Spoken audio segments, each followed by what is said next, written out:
안녕하세요. 사연을 부탁해입니다. 오늘의 사연을 소개하겠습니다.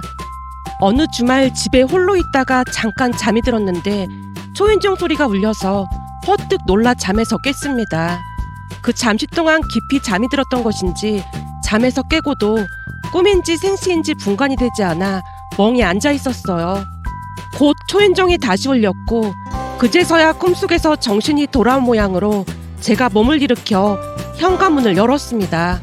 문이 열리자 집 안으로 들어서던 언니의 타박이 이어졌어요. 넌 초인종이 울렸으면 누군지 확인을 하고 열어줘야지. 확인도 안 하고 문을 열어주면 어떡해. 지금 이 시간에 우리 집에 올 사람이 언니밖에 더 있어. 그래도 항상 누군지 확인하고 문을 열어주는 습관을 들여. 요즘 세상이 얼마나 무서운데 그냥 문을 열어줘. 언니, 내 나이가 환갑이 넘었는데 잔소리 좀 그만해. 알아서 잘했으면 내가 이래. 아들이 둘씩이나 있는데 주말 내내 집에 처박혀서 낮잠이나 자고 있는데 내가 걱정을 안 하게 생겼어. 내가 자기는 언제 잤다고 그래.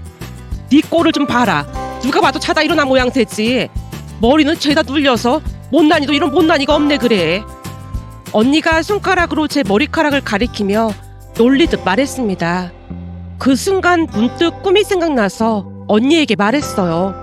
언니, 내가 방금 잠깐 잠이 들었는데 말이야. 잠깐 잠든 게 아닌 것 같구만. 잠깐은 뭐가 잠깐이야. 장난 좀 그만하고 내 얘기 좀 들어보라니까. 그래, 대체 무슨 꿈인지 드러나보자. 한번 말해봐. 글쎄 말이야, 옛날 우리 시골집 기억나지? 그 시골집 마루에 언니랑 나랑 앉아있었는데 갑자기 하늘에서 용 한 마리가 내려오더니 나한테 안기더라니까. 근데 내가 겁도 없이 그 용을 꼭 끌어안았지 뭐야. 뭐? 용? 진짜 용이었어? 그렇다니까. 내가 용도 모를까봐 그래? 그럼 그건 태몽인데 혹시 명준이 둘째 생긴 거 아니야? 그런가? 제가 고개를 갸우뚱거리고 있었는데요. 언니가 급히 말을 꺼냈습니다. 너 잘 들어. 혹여나 둘째 며느리한테 태몽을 꿨다는 그런 얘기는 꺼내지도 마. 왜? 좋은 꿈인데 말해주는 게 좋은 거 아니야? 네가 이렇게 생각이 없으니까 맨날 그것한테 당하고 살지. 잘 생각해봐라. 네가 기가 막힌 태몽을 꿨다고 하면 필시 그것이 엄청난 손주를 낳았다며 돈을 뜯어내려고 혈안이 돼서 얼마나 난리를 치겠냐 그 말이야. 그러니까 절대 아무한테도 말하지 마. 내가 그거 생각만 하면 분해서 잠이 안 온다니까. 아니, 손주 보여줄 때마다 돈을 달라고 하는 게 말이나 되는 소리니? 분하다는 듯이 언니가 주먹까지 움켜쥐고 있었는데요. 잠시 우리 가족 소개를 하자면 몇 년 전 남편이 먼저 세상을 떠나고 두 아들과 살았습니다. 큰아들은 나이가 꽤 있음에도 무슨 연유에서인지 결혼을 하지 않겠다고 했고 다행히 둘째는 결혼을 했습니다. 그런데 둘째 며느리 성격이 고약하다 못해 본성 자체가 그렇게 악할 수가 없었어요. 둘이 좋다고 해서 결국 결혼을 시키긴 했지만 서로 왕래도 하지 않고 지내고 있었는데요. 어느 날 소녀가 태어났고 조금씩 발길을 하기 시작했습니다. 평소 둘째 며느리가 얼마나 계산적인지 잘 알고 있었기에 뭔가 꿍꿍이가 있다는 생각을 하긴 했지만 너무나 예쁜 소녀에게 혼이 쏙 빠진 채 그만 둘째 며느리에게 휘둘리고 말았습니다. 시간이 지날수록 눈치 빠르고 여우 같은 둘째 며느리가 잔머리를 쓰기 시작했는데요. 한 달에 몇 번씩 소녀를 데리고 찾아오던 둘째 며느리가 한순간 발길을 끊어버렸거든요. 전화도 받지 않아 둘째 아들에게 전화를 했더니 잘 모르겠다는 말만을 할 뿐이었습니다. 그렇게 몇 달이 지나갔고 시간이 지날수록 손녀 얼굴이 눈에 밟혀서 힘든 시간을 보내고 있었습니다. 그러던 어느 날은 둘째 며느리가 찾아와서 기가 막힌 말을 꺼냈어요. 어머님, 그동안 우리 예서 보고 싶으셨죠? 그럼 얼마나 보고 싶었는지 모른다. 혹시 나한테 무슨 서운한 거라도 있었던 거니? 내 유일한 낙이 우리 예서 보는 건데 갑자기 발길을 끊어서 걱정하고 있었잖니. 사실 서운한 게 전혀 없었던 건 아니었어요. 둘째 며느리가 새초롬한 표정으로 대답을 했습니다. 뭐? 그럼 서운한 게 있어서 그랬단 말이야? 그럼 말을 하지 그랬니? 사실 제 친구들 모임에 나갔더니 조금 이상한 얘기를 하더라고요. 그러니까 제 친구들 시어머님은 손주를 보여드리고 하면 용돈도 지어주고 그런다고 하던데 어머님은 전혀 그런 게 없어서 많이 서운하더라고요. 아, 그랬니? 그럴 수도 있었겠구나. 혹여나 손녀를 안 보여준다고 할까 싶어 제가 눈치를 보며 물었는데요. 그럼요. 그런 건 어머님이 눈치껏 주시면 좋았잖아요. 사실 제가 이런 말 하기 좀 그렇긴 한데 아주버님은 결혼 생각도 없다고 하니까 앞으로 어머님께 손주는 우리 예서밖에 없잖아요. 그러니까 그만큼 대우를 해주셔야 하는 게 맞다고 생각해요. 어머님이 돈이 없는 것도 아니고 그 정도는 알아서 해주셨으면 좋겠어요. 사실 둘째 며느리의 행태에 환멸을 느꼈지만 짐짓 모른 척하기 위해 노력하며 다시 물었습니다. 그래서 내가 뭘 어떻게 해줬으면 좋겠니? 그러니까 앞으로 우리 예서를 볼 때마다 적당한 용돈을 조금 주셨으면 좋겠어요. 어머님도 잘 아시다시피 지금 그이 월급만으로 사는 게 많이 힘들거든요. 근데 저도 어머님께 공짜로 돈을 받겠다는 건 절대 아니니까 오해는 하지 마시고요. 용돈이라고 하면 얼마를 말하는 거니?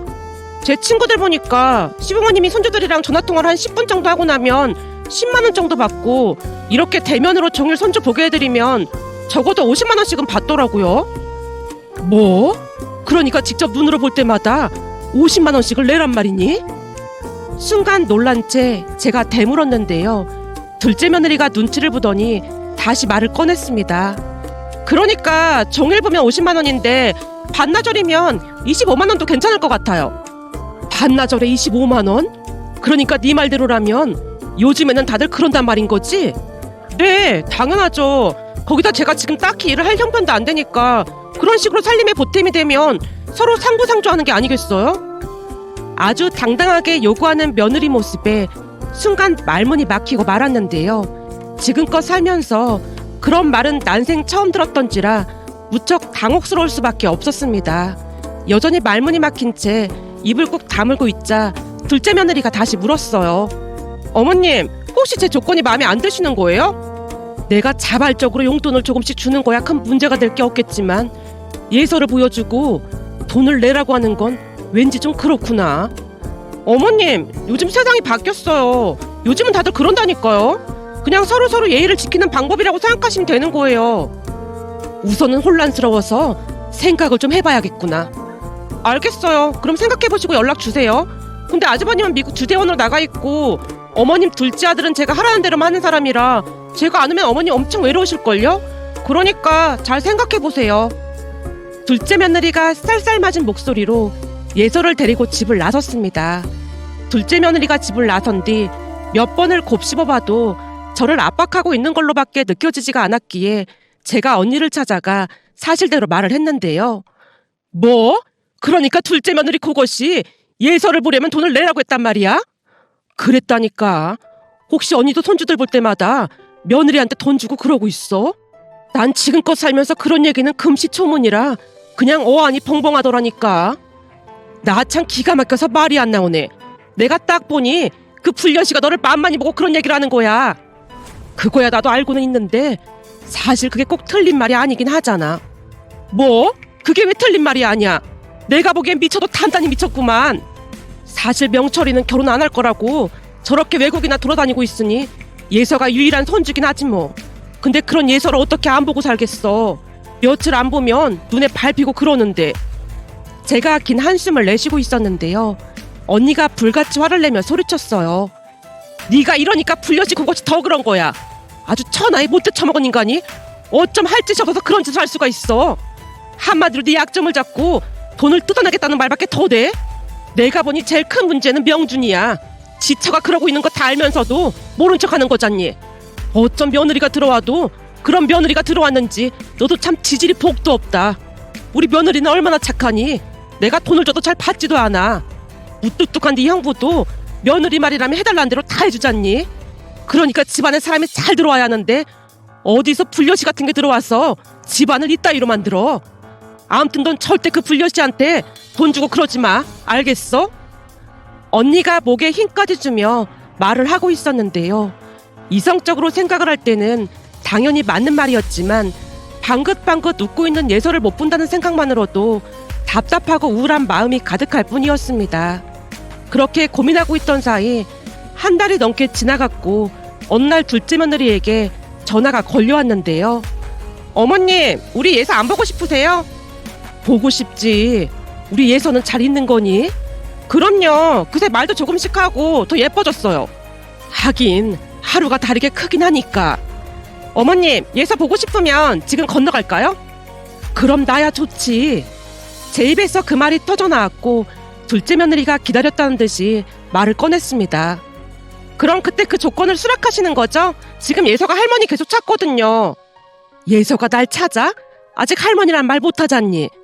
제 휴대폰에 어머님 사진 몇 개 있잖아요. 그거 보고 자꾸 손가락으로 가리키더라고요. 할머니가 얼마나 보고 싶으면 예서가 그러겠어요? 그게 정말이냐? 예서가 그랬어? 그럼요. 예서가 할머니랑 노는 거 엄청 좋아하잖아요. 하루에도 몇 번씩 사진 보고 찾고 있어요. 세상에나, 우리 예서가 그랬구나. 그럼 우리 지금 출발할까요? 그래, 우리 예서가 할머니 보고 싶다는데 당연히 그래야지. 얼른 건너와라. 손녀가 할머니를 찾는다는 말에 도깨비에 홀린 듯 저도 모르는 사이 악마와의 계약이 체결되고 말았습니다. 그 뒤 둘째 며느리가 아주 대놓고 집을 들락날락 했으니까요. 물론 왔다 갈 때마다 돈을 지워줘야만 했고요. 다른 일도 아니고 자식한테 주는 돈이라 속이 쓰리거나 그렇진 않았지만 문득문득 괘씸한 마음이 드는 건 어쩔 수 없는 노릇이었습니다. 둘째 며느리는 보통 불려시가 아니었는데요. 평일에는 문지방에 닳도록 뻔질나게 드나들면서 갈치하듯 돈을 받아갔지만 주말에는 여기저기 놀러 다니느라 코빼기도 보이지 않았습니다. 그날도 주말에 홀로 집에서 뒹굴거리다 잠이 들었고 그런 제 모습이 안타까웠던 모양으로 언니가 분을 삭히지 못한 채 부들부들 떨고 있었습니다. 암튼 너 태몽을 껐다더니 그런 말 절대 입 밖으로 꺼내지도 마. 알겠어? 알았어. 근데 진짜 태몽인 건가? 아무리 생각해봐도 좀 이상해서 그래. 만약 임신이라고 하면 둘째가 가만히 있을 리가 없었을 텐데. 라며 제가 고개를 갸우뚱거렸는데요. 그 뒤에도 둘째네 임신 소식은 들려오지 않았습니다. 둘째 며느리가 하루가 멀다 하고 출근 도장을 찍다시피 했지만 별말이 없는 모습이었거든요. 어느 날은 언니와 둘째 며느리가 마주치게 되었고 언니가 아주 대놓고 비아냥거렸습니다. 아유, 우리 조카 며느님이 요즘 먹고 살만한가 보네요. 네? 그게 무슨 말씀이세요? 아니, 외벌이를 하는데 대체 무슨 돈으로 명품을 치감하는지 궁금해서 그럽니다. 제가 명품을 무슨 명품을 치감았다고 그러세요? 이거 왜 이래요? 나도 그 백이 비싼 것 정도는 알고 있거든요. 거기다 신발까지 명품을 신었네. 요즘 아주 잘 나가시나 보네요. 아니, 이거 다 짝퉁이에요. 그러니까 오해하지 마세요. 둘째 며느리가 백을 뒤쪽으로 감추려고 했는데 언니가 순식간에 백을 낚아채더니 바닥에 내동댕이 치며 말했어요. 짝퉁이라고요? 그럼 내가 막 밟아도 되겠네요. 라며 둘째 며느리 백을 밟으려고 발을 치켜들었는데요. 이모님, 대체 왜 이러시는 거예요? 이거 엄청 비싼 거란 말이에요. 아까는 짝퉁이라면서요. 제가 짝퉁을 가지고 온 걸로 착각했어요. 요즘은 짝퉁도 워낙 잘 나와서요. 그거 다 시어머니한테 삥 뜯어서 장만했으면서 어디서 잡소리를 늘어놓고 있어. 넌 대체 머리에 뭐가 들었길래 며느리가 돼서 시어머니한테 삥을 뜯고 있는 거냐? 난 살다 며느리가 시어머니한테 삥 뜯는다는 소리는 처음 들어본다. 제가 언제 삥을 뜯었다고 그러세요? 네가 얘서 보여주고 돈 받아가는 게 삥 뜯어가는 게 아니고 뭐야. 너 인생 그렇게 살지 마라. 내가 장담하는데 너 그렇게 살다가 나중에 네 자식한테 그대로 돌려받아. 인과응보가 왜 있는 줄 알기나 해? 너같이 못해 처먹은 것들이 대가를 치르라고 있는 거야. 이모님, 지금 저한테 저주라도 내리겠다는 말씀이세요? 내가 언제 저주를 내렸니? 난 그저 네 업보에 대해 대가를 치르라고 말을 한 것뿐인데 평생 네 업보 짊어지고 자식한테 똑같이 당하면서 살게 바라마. 언니가 작정하고 둘째 며느리를 몰아붙이고 있었기에 제가 언니를 말렸는데요. 이미 잔뜩 화가 난 며느리가 예서를 데리고 집을 나섰습니다. 그 뒤 며느리는 또다시 한동안 발길을 끊었어요. 그날 언니 말을 듣고 많은 생각이 들었기에 며느리에게 전화를 하거나 하진 않았습니다. 그렇게 시간이 얼마나 지났을까요? 어느 날 첫째 아들한테 전화가 걸려왔습니다. 엄마, 나 이번 달에 한국 들어가요. 한국에 들어온다고? 휴가인 거야? 아니요, 이번에는 아예 들어갈 것 같아요. 그게 정말이니? 아예 들어오는 거라고? 네, 이제는 저도 한국에 정착해야죠. 라며 소식을 전해왔습니다. 둘째네도 소식을 끊고 있던 찰나에 제게는 담비아도 같은 소식일 수밖에 없었고 첫째가 들어오기만을 손꼽아 기다리고 있었어요. 그 뒤 시간이 지나 드디어 큰아들이 한국에 들어왔는데 집 안으로 들어서던 큰아들을 보며 놀란 채 할 말을 잃고 말았습니다. 첫째가 누군가와 같이 집 안으로 들어왔거든요. 잠시 두 사람을 둘러보고 있었고 첫째가 먼저 입을 열었습니다. 엄마, 많이 놀랐죠? 여기는 지금 제가 만나고 있는 사람이에요. 뭐? 만나고 있는 사람? 그러니까 사귀는 사이인데 곧 결혼할 생각이에요. 뭐? 결혼? 너 결혼 안 한다고 했잖아. 결혼 이야기만 나면 펄쩍펄쩍 뛰던 네가 결혼을 하겠다는 거야? 언제는 내가 결혼하는 게 소원이라고 하시더니 반응이 왜 그래요? 정말이니? 정말 결혼하는 거야? 그렇다니까요. 결혼을 좀 서두를 생각이에요. 그럼 나야 좋지. 난 무조건 다 찬성이야. 제가 뛸 듯이 기뻐하며 예비 며느리 손을 덥석 잡았는데요. 아들이 민망한 듯 말했어요. 엄마, 어떤 사람인지 묻지도 않는 거예요? 물어볼 게 뭐가 있어. 네가 선택한 사람이라면 난 무조건 괜찮다. 엄마, 그리고 할 말이 더 있는데요. 라며 아들이 뜸을 들이다가는 어마어마한 이야기를 꺼냈습니다. 저기, 엄마, 놀라지 말고 들어요. 그러니까 지금 이 사람이 홀몸이 아니에요. 홀몸이 아니라니? 그건 또 무슨 말이야? 그러니까 이제 곧 엄마 손주가 태어날 거다 그런 말인 거지. 뭐? 손주? 그게 정말이야? 손주라는 말에 믿겨지지 않아 예비 며느리를 바라만 보고 있었는데요. 어머님, 많이 놀라셨죠? 죄송합니다. 죄송하긴 뭐가 죄송해요. 알고 보니 그 태몽이 니들 태몽이었구나. 태몽? 설마 벌써 태몽까지 꾼 거야? 라는 아들의 말에 태몽 이야기를 해줬는데요. 너무나 놀란 나머지 믿지 못하는 모습이었습니다. 그날 아들에게 듣자 하니 둘 다 결혼 생각이 없어서 연애만 하기로 했다는데 어느 날 갑자기 임신이 됐다고 하네요. 고민 끝에 결혼을 하기로 했고요. 예비 며느리는 성격이 수다분하고 밝아 보이는 모습이었어요. 예비 며느리가 인사를 하고 가자마자 언니에게 사실을 알렸더니 빛과 같은 속도로 집으로 찾아와서 물었습니다. 그게 진짜야? 진짜로 결혼한대? 그렇다니까. 우리 나이쯤 되면 그냥 딱 봐도 알 수 있잖아. 예비 며느리가 그 불려시와는 다르게 성격이 수다분하고 착해 보이더라고. 아주 맘에 쏙 들어. 둘째 걔는 첫인상 자체가 별로였잖아. 그것이 요즘 찾아오지도 않고 있지? 그렇지 뭐. 아마도 돈 떨어지면 슬금슬금 기어나오지 않겠어? 이제는 큰아들도 들어왔고 거기다 임신까지 했다고 하는데 둘째 그것을 완전히 끊어내야 한다. 아니지. 한번 식사자리 마련해서 바짝 약을 올려야겠구나. 뭐하러 그래. 그냥 상종을 하지 않는 게 상책이야. 지금까지 당한 게 있는데 그렇게는 못하지. 둘째네한테도 예비 며느리 소개해줘야 하잖니. 그 자리에 나도 같이 나가야겠다. 언니가 의미심장한 미소를 짓고 있었습니다. 그렇게 며칠이 지났고 오랜만에 온 가족이 한자리에 모였는데요. 첫째가 결혼할 것이라는 말에 둘째 며느리의 얼굴이 사색이 되다 못해 새하얗게 질려 있었습니다. 둘째 며느리가 불만 가득한 표정으로 입을 열었어요. 아주버님 결혼 안 하신다고 했잖아요. 그럴 생각이었는데 어쩌다 보니 이렇게 됐네요. 아무래도 이 사람이랑 제가 인연은 인연인가 봅니다. 그 바람이 다시 한국으로 돌아올 수도 있었고요. 근데 임신하셨다고 들었는데 진짜예요?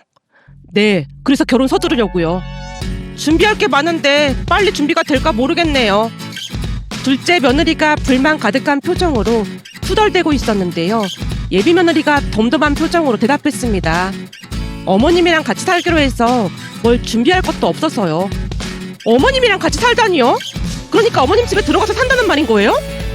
어머님 혼자 외롭다고 하시기도 하고 나중에 육아도 도와주신다고 해서 그냥 같이 살기로 했어요.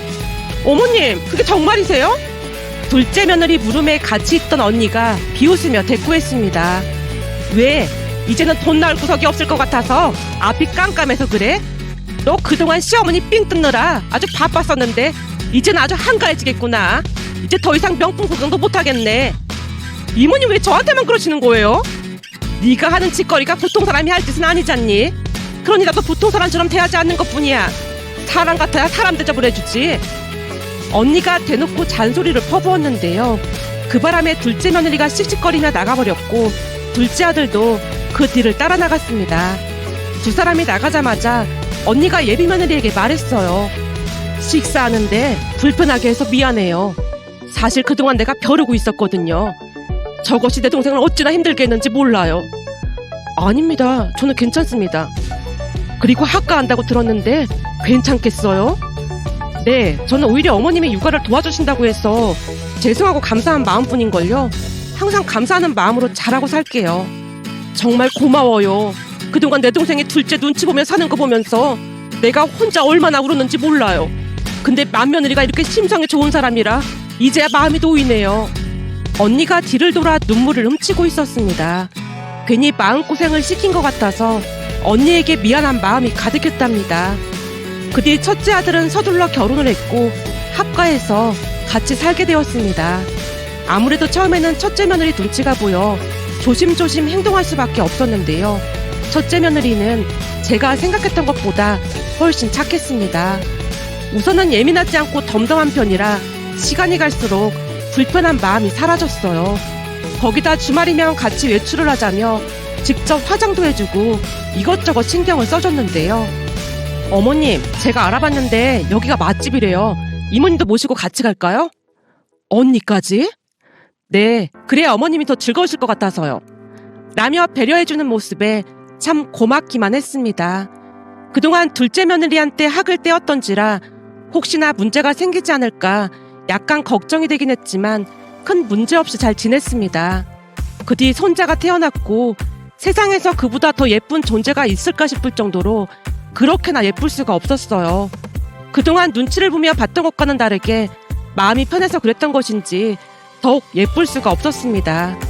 첫째 며느리는 육아를 도와줘서 감사하다는 말을 항시 입에 달고 살았으니까요. 그러는 사이 둘째 며느리는 제게 돈을 뜯어낼 방법이 없으니 안달복달이 난 모양이었습니다. 어느 날 전화를 해서 기가 막힌 말을 꺼내기도 했거든요. 어머님, 제가 들어보니 손자보다는 손녀가 애교도 훨씬 많고 예쁘다고 하던데 우리 예서 보고 싶죠? 예서가 할머니 보고 싶다고 막 난리도 아니거든요. 글쎄다. 안 본 지 하도 오래돼서 그런지 얼굴도 가물가물하고 이젠 별로 보고 싶은 마음도 안 드는구나. 아니, 예서가 할머니를 찾길래요. 그래도 우리 예서가 첫 손주인데 보고 싶을 것 같아서요. 네가 그런 말 하는 거 보니까 돈이 떨어진 모양이구나. 네? 그게 무슨 말씀이세요? 네 시커먼 속이 훤히 다 보이는구만. 알면서 뭘 묻고 있어. 예서 보여주고 삥 뜯어야 하는데 그걸 못하니 지금 안달이 난 거잖니? 어머님, 제가 곰곰이 생각해봤더니 제가 그동안 어머님께 돈을 너무 많이 받은 것 같더라고요. 그걸 이제야 알았어? 그래도 그런 생각이라도 했다니 조금 놀랍긴 하구나. 그래서 말인데요. 제가 앞으로는 50% 할인해서 반만 받을 테니까 우리 예서 좀 만나주시면 안 될까요? 우리 예서가 하루 종일 할머니를 찾아서 저도 참 피곤해서요. 뭐? 50% 할인? 아니 뭐 이런 꼴통이 다 있어. 네? 꼴통이요? 돈 내지 말고 그냥 보라고 해도 관심 없으니까 전화 끊어. 라며 제가 전화를 끊어버렸습니다. 하지만 그 뒤에도 둘째 며느리는 포기하지 않았는데요.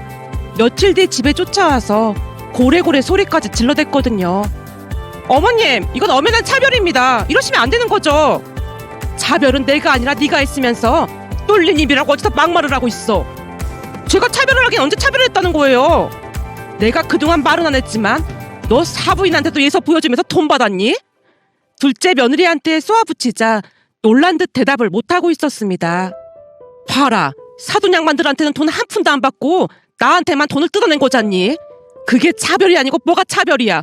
앞으로 니들 얼굴 보고 싶지 않으니까 다시는 찾아오지 마. 감히 어디서 차별이라는 말을 운운하고 있어. 꼴도 보기 싫으니까 당장 나가. 라며 제가 둘째네를 내쫓아버렸습니다. 그 뒤에도 둘째 며느리가 몇 번 더 찾아와서 매달리기도 하고 용서를 빌기도 했지만 쉽게 용서가 되지 않았습니다. 결국 지금까지도 왕래를 하고 있지 않답니다. 그 사이 첫째 며느리가 둘째 손녀까지 출산해서 바쁘게 살다 보니 전혀 생각에 나지도 않았고요. 두 아들을 키우면서 차별하지 않고 똑같이 키웠음에도 둘이 어쩜 그리도 다른 것인지 참 알 수가 없는 일이라는 생각만 들었답니다. 그러던 어느 날은 안서준에게 전화가 와서 받았는데요. 사부인, 잘 지내셨죠? 제가 오늘 아주 기가 막힌 이야기를 들어서 부끄러움을 무릅쓰고 이렇게 연락드렸습니다. 예? 그게 무슨 말씀이세요? 아니, 오늘 우리 딸이 찾아와서 우리한테 예서를 보게 해주는 조건으로 돈을 줘야 한다느니 그러면서 반값 할인 얘기까지 꺼내지 뭡니까? 그러면서 한다는 소리가 사부인께는 할인도 안 해주고 돈을 다 받아 처먹었... 아니, 다 받았다는 정신 나간 소리를 하지 뭡니까? 아, 예. 그게 벌써 한참 전 일이긴 합니다. 세상에나 그럼 그게 다 사실이란 말이네요.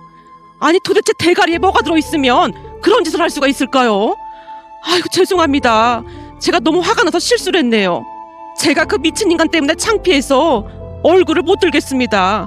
도대체 누구 닮아서 그 모양인 건지 당차 알 수가 없네요. 괜찮습니다. 우리 아들도 똑같은 인간인데 제가 누굴 탓하겠습니까? 사부인, 제가 사과드리겠습니다. 정말 죄송합니다. 그래서 말인데 그동안 그 미친, 아니 그러니까 그 인간이 받아간 돈은 제가 입금해 드리겠습니다. 예? 아닙니다. 괜찮습니다. 사부인께서 이리 이해해 주시는 것만으로도 감사할 뿐인걸요. 아닙니다. 제가 그 미친 인간을 족쳐서 아이고 죄송합니다. 아무튼 바로 입금해 드리겠습니다. 정말 죄송합니다. 사부인, 저는 진짜 괜찮습니다. 정말입니다. 사부인께서 그 돈 보내주시면 오히려 마음이 너무 불편할 것 같아서 그럽니다. 진짜 일을 어쩌면 좋을지 모르겠습니다. 사부인, 앞으로 그 인간들 절대 받아주시면 안 됩니다. 우리도 그 인간들 내쫓고 번호까지 다 차단해버렸거든요. 둘이서 뒤지게 고생을 해봐야 세상 무서운 줄 알 것 같아서요. 개차반 딸 때문에 심력 끼쳐드려서 정말 죄송합니다. 저희가 한번 찾아뵙고 정식으로 사과드리겠습니다. 라며 안 싸더니 전화를 끊었는데요. 아무래도 돈이 궁해진 모양으로 둘째 며느리가 친정까지 가서 제게 했듯이 똑같이 했던 모양이었습니다. 그 바람에 사돈 두 분이 난리를 치고 내쫓았고 말이죠. 다행히 사돈 두 분은 며느리와는 다른 모습이었기에 안도의 한숨을 내쉬었는데요. 내가 낳은 내 자식도 그 모양이었기에 사돈 두 분 심정도 충분히 이해가 되었답니다. 그 뒤 둘째네는 양가에서 팽당한 채 살고 있는데요. 양가에서 워낙 강하게 나가다 보니 쥐죽은 듯 조용히 살고 있답니다.